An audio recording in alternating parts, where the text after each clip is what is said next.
1ஆம் தேதியிலிருந்து petrol, diesel இந்த 2 எரிபொருள்களுக்கும் 1 லிட்டருக்கு 2 ரூபாய் என்று விலையை உயர்த்தி இந்த டீசல், பெட்ரோல் உபயோகப்படுத்துவோர் மீது ஒரு பெரிய சுமையை உயர்த்தி இருக்கிறது. இது மக்கள் மீது சுமையை ஏற்றியதோடு இந்த பெட்ரோல், டீசல் பொருள்களை பயன்படுத்தும்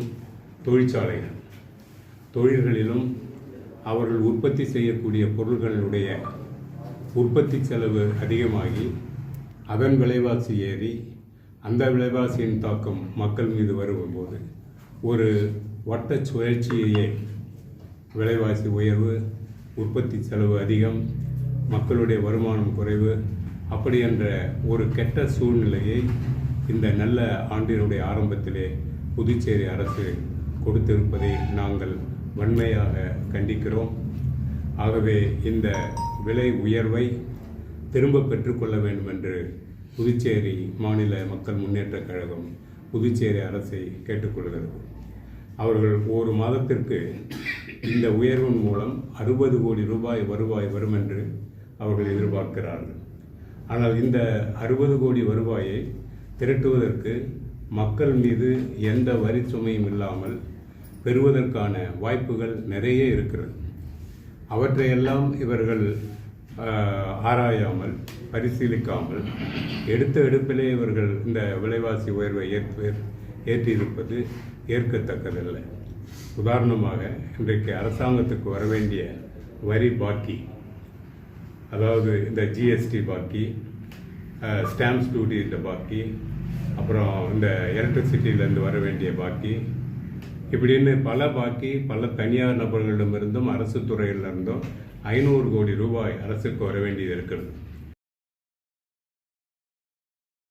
எந்த இழப்பு வந்தாலும் அதை நாம் ஈடு செய்து கொள்வதற்கான ஒரு வாய்ப்பு இருக்கிறது. அதையெல்லாம் விட்டு இன்றைக்கு விலைவாசியை உயர்த்தக்கூடிய, மக்களுடைய வருமானத்தை குறைக்கக்கூடிய இந்த விலைவாசி உயர்வை இவர்கள் செய்திருப்பது ஏற்றுக்கொள்ளத்தக்கதல்ல. இதை நாம் உண்மையாக கண்டிக்கிறோம். அடுத்ததாக, இப்போ ஆதிதிராவிடர் மக்களுக்கு செய்ய வேண்டிய நன்மைகளை சிறப்பு கூறு நிதி திட்டம் என்று ஒன்று இருக்கிறது. அந்த சிறப்பு கூறு நிதி திட்டத்தை வேறு துறைகளுக்கு மாற்றிவிட்டு அந்த மக்களுக்கு வேண்டிய அடிப்படை தேவைகள் எங்குமே உருவாக்கப்படவில்லை. இன்றைக்கு நீங்கள் காரைக்கால் பார்த்தீங்கன்னா, ஆதிதிராவிடர் வாழக்கூடிய மக்கள் வாழக்கூடிய பல இடங்களில் இந்த அடிப்படை வசதிகள் இல்லாமல் மக்கள் துன்புற்று வருகிறார்கள். அவர்களுக்கு வேண்டிய தரமான கல்வி இல்லை, தரமான மருத்துவ வசதி இல்லை. இவரை செயல்படுத்தாமல் அவர்கள் மக்களை ஏமாற்றி வருகின்றனர். ஆகவே அந்த சிறப்பு கூறு நிதியை சரியாக செயல்படுத்தி காரைக்காலில் உள்ள ஆதிதிராவிட மக்களுக்கு பொருளாதார வளர்ச்சியையும் சமூக வளர்ச்சியையும் கொடுக்க வேண்டும் என்று நாங்கள் கேட்டுக்கொள்கிறோம். அது மட்டுமல்ல, சென்ற ஆண்டு இந்த மக்களுக்கு பொங்கல் தினத்தன்று பணமாக கொடுத்து வேட்டி சேலை வாங்கிக் கொள்ளலாம் என்ற ஒரு முறையை வைத்திருந்தார்கள். ஆனால் இந்த ஆண்டு திடீரென்று பணத்தை நிறுத்திவிட்டு மீண்டும் நாங்கள் வேட்டி சேலையை வாங்கி கொடுக்கிறோம் என்ற ஒரு திட்டத்தை கொண்டு வருகிறார்கள். எங்களுக்கு அதில் திருப்தி இல்லை, நம்பிக்கையும் இல்லை. ஏனென்று சொன்னால் அரசு பணம் வீணாக செலவிடப்படும் என்பது எங்களுடைய கணிப்பு. ஆகவே மக்களுக்கு சென்ற ஆண்டு ஒரு 600 ரூபாய் கொடுத்துருக்காங்கன்னா இந்த ஆண்டு 700 ரூபாயை உயர்த்தி அதை வங்கி கணக்கிலேயே இந்த ஆண்டும் போட்டு அந்த மக்கள் சுதந்திரமாக அவர்கள் விரும்பக்கூடிய வேட்டி, சேலை, துணிமணியை வாங்கிக் கொள்வதற்கான வாய்ப்பை அரசாங்கம் உருவாக்கி தர வேண்டும் என்று நாங்கள் கேட்டுக்கொள்வோம். இங்கே காரைக்காலில் இருக்கக்கூடிய மீனவர்கள் இன்றைக்கி சிலர் தொழில் ரீதியாக மாறி இந்த ஐஸ் பிளான்ட் தயாரிக்கக்கூடிய இந்த ஃபேக்ட்ரியை போடணும்னு முன் வராங்க. இப்போ அந்த ஐஸ் கட்டிகள் நம்ம அமைக்க முடியும். இதில் பல ஊரில் இருந்தும் இந்த சமுதாயத்தை சேர்ந்த மக்கள்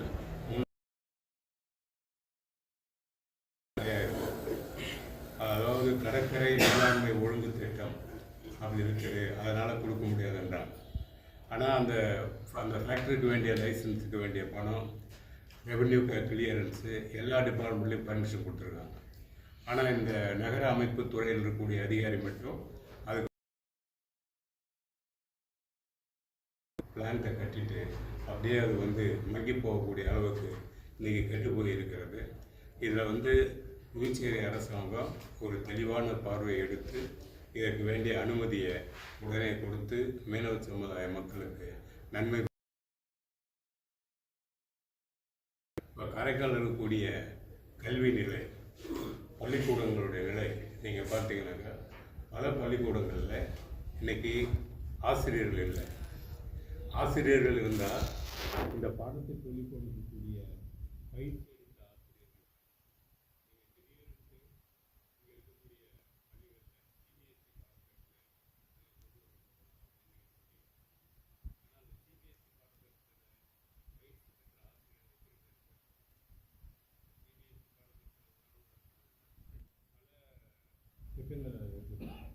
விளையாட்டு முறையை வச்சு கல்வி போதிக்கும், புத்தகங்களே இல்லாமல் கல்வி போதிக்கக்கூடிய முறை, சிந்தனா சக்தியை உருவாக்கக்கூடிய முறை, இவற்றையெல்லாம் பயிற்சி எடுத்த ஆசிரியர்கள் தான் அந்த சிபிஎஸ்சி பாடத்தை நடத்த வேண்டும். ஆனால் இந்த பள்ளிக்கூடங்களில் இருக்கக்கூடிய ஆசிரியர்கள் இப்படிப்பட்ட அந்த பயிற்சியை பெறாதவர்களாக இருக்கிறார். அது மட்டுமல்ல, இருக்கக்கூடிய பள்ளிக்கூடங்களில் பல இடங்களில் இந்த இடங்கள் நிரப்பப்படாமல் காலியாக இருக்கிறது. ஒரு பள்ளியில் 5 ஆசிரியர்கள் போனோம்னா ஓர் ஆசிரியர் அல்ல 2 ஆசிரியர் தான். அப்போ அங்கே இருக்கக்கூடிய எல்லா வகுப்புகளுக்கும் வகுப்பு எடுக்கக்கூடிய ஆசிரியர் இல்லாததுனால கல்வியினுடைய தரம் மிகவும். இதை எல்லா ஆசிரியர்களும் சொல்கிறாங்க, அரசாங்கத்துக்கும் தெரிஞ்சிருக்கிறது. ஆனால் அந்த ஆசிரியர்களை நியமனம் பண்ணுறதுல அவங்க காலதாமதம் பண்ணுறாங்க.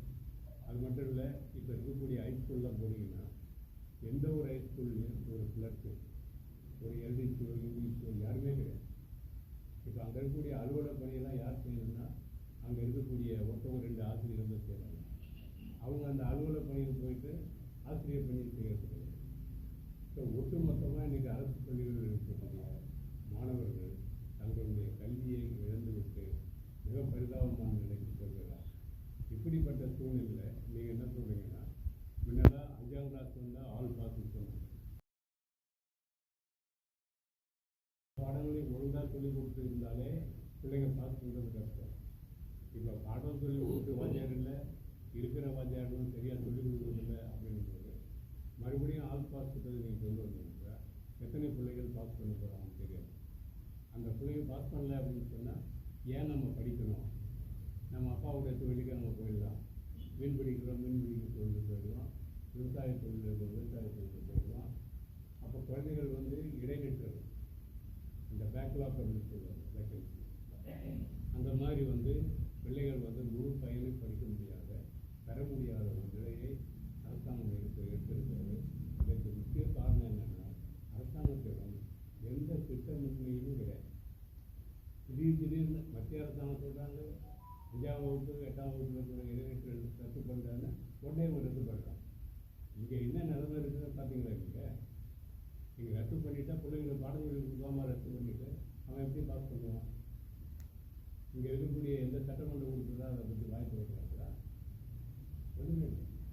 அப்போ யாருடைய நலனுக்காக இவர்களும் சட்டமன்ற உறுப்பினரும் அரசாங்கமும் செயல்பட்டு கொண்டிருக்கு என்னன்னு தெரியல. அவரை கல்வித்துறை இன்னைக்கு மிக மோசமான நிலைமை போயிடும். கல்வியும் நலவழித்துறையும் காரைக்காலில் சீரழிந்து கொண்டிருக்கிறது. புதுச்சேரியில் போட்ட கான்ஃபரன்ஸ் ஸ்கூல்லாம் நல்லா தான் இருக்குது. புறக்கணிக்கப்படுகின்ற ஒரு குறை இருக்கும்போது இங்கே தானே எல்லா குறையும் முதல்ல தீர்க்கணும். அந்த குறையை தீர்க்காமல் மீண்டும் மீண்டும் குறையிட வைக்கக்கூடிய அளவுக்கு அரசாங்கம் நடந்து கொள்வது சரியில்லை என்பது எங்கள் கட்சியினுடைய கருத்தாக இருக்கிறது. அப்புறம் இந்த நிலம் ஆக்கிரமிப்பு அப்பப்போ பேசுகிறாங்க, அதோட விட்டுறாங்க. இது எந்த நிலத்தை அபகரித்தவங்களால இது தண்டனை வாங்கி கொடுத்துருக்கீங்க? என்ன அதனுடைய நிலை? எல்லாமே கோயில் நிலமாக என்ன? காரைக்காலில் கூடிய பார்வதீஸ்வரர் கோயில், காரைக்கால் அம்மையார் கோயில், கைலாசநாதர் கோயில், கீழக்காசாக்குடி அருள்மிகு ஆதிபுரேஸ்வரர் கோயில், இது எல்லா கோயில் நிலத்துலேயும் நிலத்தை அபகரித்து அவங்க என்ன வச்சுருக்கிறாங்கன்னா, அபகரிக்கிறவனுக்கும் ரெவன்யூ டிபார்ட்மெண்ட் அஃபிஷியலுக்கும் ஒரு உடன்பாடு. இவன் போய் எந்த டாக்குமெண்ட் இல்லாமல் அங்கே போய் கேட்பான், அவங்க பேரில் டாக்குமெண்ட் வருவான். இப்போ ராஜகோபால் ஒருத்தர் வரார், அவர் போய் ஒரு ஜான்சன்கிற அதிகாரத்தை போகிறார்.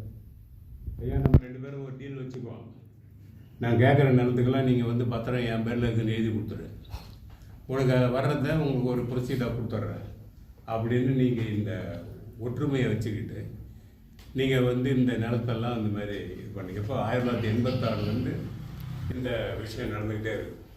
இதை பல தடவையும் வந்து அரசாங்கத்தினுடைய கவனத்துக்கு வந்து எந்த நடவடிக்கை எடுக்கலை. இந்த பார்வதீஸ்வரர் கோயில் விஷயத்தான் நீங்கள் எதுவோ பண்ணி கொஞ்சம் பேரை கைது பண்ணியிருக்கீங்க, இது எதுவே நீங்கள் செய்யலை. இப்போது இந்த கோயிலெல்லாம் எப்படி வந்துச்சு? அன்னைக்கு இருந்த பெரியவங்க இந்த நிலத்தின் மூலமாக மக்களுக்கு ஒரு அறத்தொண்டு செய்யணும், திருப்பணி செய்யணும், அன்னதானம் வழங்கணும், அதுக்காக இந்த நிலங்கள்லாம் வேணும் அப்படின்ட்டு கொடுத்தாங்க. ஆனால் அந்த நிலத்தை இன்றைக்கி வந்து இந்த மாதிரி சூறையாடிக்கிட்டு தனிநபர்கள் அந்த நிலத்தை அதிகமாக துஷ்பிரயோகம் பண்ணி கொண்டு இருக்கிறார்கள். இது எல்லாமே அறநிலைத்துறையில் இருக்குது. அறநிலைத்துறை யாருடைய கண்ட்ரோலில் இருக்குது? அறநிலைத்துறை மாண்புமிகு முதலமைச்சர் கையில் இருக்குது. இதுவரையிலேயே அவர் திருவாய் மொழிந்து திருவாய் துறந்து இந்த நிலமெல்லாம் அபகரிக்கப்பட்டிருக்கிறது உண்மை, இந்த குற்றவாளிகளை நாங்கள் கண்டுபிடிக்க தயாராக இருக்கிறோம், கண்டுபிடித்து அவர்களுக்கு தண்டனை வாங்கி கொடுப்போம் அப்படி என்று இதுவரை முதலமைச்சர் வாய் திறந்து ஏதாவது சொல்லியிருக்கிறாரா? இதை ஒரு பொறுப்புள்ள முதலமைச்சர் சொல்லணுமா இல்லையா? இன்றைக்கி தமிழ்நாட்டில் பாருங்கள், எந்த பிரச்சனையை எதிர்கட்சி சொன்னாலும் அந்த துறையினுடைய அமைச்சர் உடனே பதில் சொல்கிறாங்க. அண்ணா பல்கலைக்கழகத்தில் பிரச்சனை வந்தபோது அந்த உயர்கல்வித்துறை அமைச்சர் வந்து உடனே பதில் சொல்கிறார், அந்த தொகுதியினுடைய அமைச்சர் உடனே பதில் சொல்கிறார். ஒரு ஆஸ்பத்திரியில் பிரச்சனை இருந்தாங்க, நலவழித்துறை அமைச்சர் பதில் சொல்கிறார். இங்கே இத்தனை கோடி ரூபாய் சொத்து போயிருக்குது, இதுக்கெல்லாம் உரிய ஒரு முதலமைச்சர், ஆனால் இதுக்கு அவர் வந்து பதில் சொல்ல மாட்டார். இங்கே இருந்து ஒரு எஸ்எஸ்பி ரொம்ப அருமையாக அந்த பார்வதீஸ்வரர் கோயில் விஷயத்தை எடுத்து கையில் இருக்காங்க. அவங்க எந்த அளவுக்கு அதை வந்து எஃபெக்டிவாக எடுத்து செய்வாங்கன்னு தெரியாது. அதனால் நாங்கள் என்ன கேட்குறோம் அப்படின்னா, உடனடியாக நீங்கள் இந்த நிலத்தை எல்லாத்தையும் காரைக்கால் இருக்கக்கூடிய எல்லா கோயில் நிலத்தையும் ஒன்றிணைச்சு அதை பாதுகாப்பதற்கு வேண்டிய ஒரு பொதுநல குழுவை, பொதுமக்கள் தேர்ந்த ஒரு குழுவை அமைத்து அதில் 2 ரெவன்யூ ஆஃபீஸர்ஸை போட்டு எல்லா நிலத்தையும் ரெவன்யூ டிபார்ட்மெண்ட்டுக்கு நீங்கள் போட்டுவாங்க. ஒரு செல் ஆரம்பிக்கணும், a cell for temple land management, a cell for temple management, temple land management அப்படின்னு கொண்டு வந்து அதன் மூலமாக எல்லாத்தையும் எந்தெந்த நிலம் எங்கெங்கே இருக்குது, எங்கெங்கே பறவை இருக்கிறது, யார் கையில் இருக்குது, எது வந்து அரசாங்கத்து கையில் இருக்குது, எது தனியார் இருக்குதுன்னு எல்லாத்தையும் வேண்டிய ஒரு வெள்ளை அறிக்கையை புதுச்சேரி அரசு வெளியிட வேண்டும் என்று எங்கள் கழகம் கேட்டுக்கொள்கிறது. அது மட்டும் இல்லை, யார் யாரெல்லாம் அபகரிக்கிறாங்களோ அவங்க மீது கடுமையான சட்ட நடவடிக்கை எடுப்பதற்கு இந்த லேண்ட் கிராபிங் ஆக்ட்னு ஒன்று இருக்குது. நிலம் அபகரிப்பு சட்டம் என்ற ஒரு சட்டம் இருக்கிறது. இந்த சட்டத்தை வச்சு தான் முன்னாள் முதலமைச்சர் செல்வி ஜெயலலிதா தமிழ்நாட்டில் யார் இந்த மாதிரி நிலத்தை அபகரிச்சானா அவன் எல்லாத்துக்கும் குண்ட சட்டத்தை போட்டுச்சு. அதுக்கப்புறம் எல்லாம் குறைஞ்சி வந்துச்சு. இன்றைக்கி அந்த மாதிரி இந்த சட்டத்தை கொண்டு வந்து யார் கொஞ்சம் அபகரித்தாலும் சேர்த்தான் என்ன, ஒரு கவர்மெண்ட் அஃபீஷியல் ஒரு டெப்டி கலெக்டராக இருந்தவன் இதில் இந்த மாதிரி அயோக்கியத்தன்மை பண்ணிட்டு பிறகு அவனை வந்து ஜாமீனில் விட்டுட்டீங்க. அப்புறம் என்ன நீதி யாருக்கு கிடைக்க போகுது? அவர் வந்து வெளியே வந்து சாட்சியை கலைக்க மாட்டார்னு நிச்சயம் இருக்காச்சா? உண்மையாக ஜாமீனுக்கு வர்றவங்களாம் கொடுக்க மாட்டேறீங்க. நீங்கள் இவ்வளோ பெரிய குற்றத்தை செஞ்சுக்கிட்டு அரசாங்க பணத்தை வாங்கிட்டு இவனே போய் ஒரு கம்ப்ளைண்ட் கொடுக்குறான். என்னன்ட்டு எங்கள் அரசாங்கத்தின் நேரத்தை அபகரிச்சிட்டாங்கன்னு அபகரித்தவனே போய் கோயிலில் கம்ப்ளைண்ட் கொடுக்குறான் போலீஸ் ஸ்டேஷனில். அவனை நீங்கள் இப்போ வெளியே விட்டுட்டீங்க. அப்போ யார் வந்து நீதி கொடுப்பா இதுக்கு? அப்போ யார் வேணாலும் கோயில் நடந்து காரைக்காலில் 10 பேர் சேர்ந்தால் குந்தர்கள் ஆகி எல்லாம் எடுத்துகிட்டு போயிடலாமா? அந்த குந்தர்கள்லாம் ஒழியக்கூடிய நேரம் வந்துடுச்சு. புதுச்சேரி மாநில மக்கள் முன்னேற்ற கழகம் இதில் களம் இறங்கி இதை தடுத்து நிறுத்தி இந்த நிலத்தை யாருக்கு உரியவர்களுக்கோ அவங்களுக்கு கொடுப்போம். நான் என்ன சொல்கிறேன், இந்த நிலத்தெல்லாம் நீங்கள் எடுத்து காரைக்காலில் யார் வீடு இல்லாமல் இருக்காங்களோ, யார் உழுவதற்கு நிலம் இல்லாமல் இருக்காங்களோ அவங்களுக்கு கொடுக்குது. இல்லை காரைக்கால் அரசாங்கத்துக்கு வேண்டிய கட்டடங்கள் அங்கே கட்டுது. காரைக்கால் மாணவர்களுக்கு தேவையான நல்ல கட்டிடங்கள், ஸ்மார்ட் கிளாஸஸ்ன்னு சொல்கிறாங்க, அந்த மாதிரி ஸ்மார்ட் கிளாஸஸ் கட்டுறதுக்கு இந்த நிலத்தெல்லாம் நீங்கள் பயன்படுத்துங்க. அப்படி பொதுமக்களுக்கு பயன்படுத்தக்கூடிய நிலையில தான் இந்த நிலத்தெல்லாம் கொண்டு வரணும். அப்படி இதெல்லாம் உங்களால் செய்ய முடியலையா, உடனே சிபிஐ கூப்பிடுங்க. இந்த 4 கேஸஸ் அவன் கையில் கொடுத்து இந்த பண்ணிப்பார். நீங்கள் உடனே லோக்கல் போலீஸ் மேலே நம்பிக்கை இல்லையான்னு கேட்காதீங்க. லோக்கல் போலீஸ் நம்பிக்கை இல்லையான்றத மக்களே பார்த்துக்கிட்டு இருக்காங்க, நீங்களும் பார்த்துக்கிட்டு இருக்கீங்க. என்ன இப்போ ஒருத்தனை கொண்டாந்து உள்ளே வச்சுருக்குறாங்க, அவனுக்கு செய்தி அழகாக இங்கேருந்து போகுது, அவன் கொடுக்குற செய்தி வெளியே வருது. எப்படி என்ன காவல்துறை, என்ன நீதி பரிபாலனம், என்ன நடக்குது? அதனால் அரசாங்கம் முதலமைச்சர் நேர்மையானவராக இருந்தால், முதலமைச்சர் திறமையானவராக இருந்தால், முதலமைச்சர் ஒரு பொதுநலவாதியாக இருந்தால் இந்த பொதுநல விஷயத்தில் அவர் தலையிட்டு வேண்டிய விஷயங்களை அவர் செய்ய வேண்டும். கடைசியாக இந்த இதிலிருந்து திருநள்ளாறுலேருந்து கேரளம் போகக்கூடிய அந்த ட்ரெயின், அது என்ன தான் சிக்கல்னு தெரியல. சவுத் இந்தியன் ரயில்வே என்ன பண்ணுறாங்க, திருச்சி ரயில்வே கோட்டை மேலே இருந்து பார்த்துட்டு சொல்கிறாரு. நான் எம்பியாக இருக்கிற காலத்துலேருந்து அதை சொல்லிகிட்டு இருக்கிறோம். ஏன் முடியல அப்படின்றத பற்றி அவங்க ஆராய்ஞ்சு அந்த அந்த ரயில்வே பாதையை சீக்கிரமாக செயல்படுத்தி அடுத்த அந்த விழாவுக்கு முன்னே அந்த ரயில்வே இதை இயங்குவதற்கு வேண்டிய ஏற்பாடுகளை செய்ய வேண்டும் கேட்டுக்கிறோம். இறுதியாக நண்பர்களே, எங்கள் கட்சி புதுச்சேரி மாநில மக்கள் முன்னேற்ற கட்சி இந்த ஆண்டிலே காரைக்காலிலே மிகுந்த வளர்ச்சி அடைய வேண்டும் என்ற எண்ணத்திலே, மக்களுக்கு துணையாக இருக்க வேண்டும் என்ற எண்ணத்திலே கட்சியை வளர்ப்பதற்கு வேண்டிய பல நடவடிக்கைகளை எடுத்து வருகிறது. முதலாக காரைக்கால் மாவட்டத்திற்கு ஒரு மாவட்ட அமைப்பு போட்டோம். அதுக்கு திரு கணபதி சுப்பிரமணியம் அவர்கள் தலைவராக இருந்து நன்றாக செயல்பட்டு கொண்டு வருகிறார். அடுத்தது நாங்கள் தொகுதி அளவில் கட்சியை வளர்ப்பதற்காக இன்றைக்கு 5 தொகுதிகளுக்கும் 5 பொறுப்பாளர்களை நியமித்திருக்கிறோம். அவர்களை உங்களிடம் அறிமுகப்படுத்துவதிலே நாங்கள் பெருமகிழ்ச்சி அடைகிறோம். திருநள்ளாறு தொகுதிக்கு நண்பர் நற்கரவி அவர்களை தொகுதி தலைவராக நியமித்திருக்கிறோம். இவர் நல்ல அரசியல் அனுபவம் உள்ளவர். திரு நற்கரவி திருநள்ளாறை சேர்ந்தவர், அரசியல் அனுபவம் உள்ளவர், சமூக பணியில் அதிகம் ஈடுபாடு கொண்டவர். அவர் நிச்சயமாக அந்த ஊர்களுடைய பிரச்சனைகள் தான் தெரிந்து அந்த திருநள்ளாறு தொகுதியை நன்றாக வளர்த்து தருவார் அப்படி என்ற நம்பிக்கை எங்களுக்கு இருக்கிறது. நெடுங்காடு தொகுதிக்கு திருமதி நிவேதிதா அவர்கள் நெடுங்காடு தொகுதியினுடைய தலைவராக நியமிக்கப்படுகிறார்.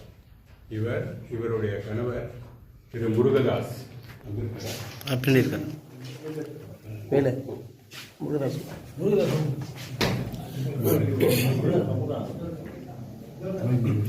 லைவ் வேறு போயிட்டு இருக்கு.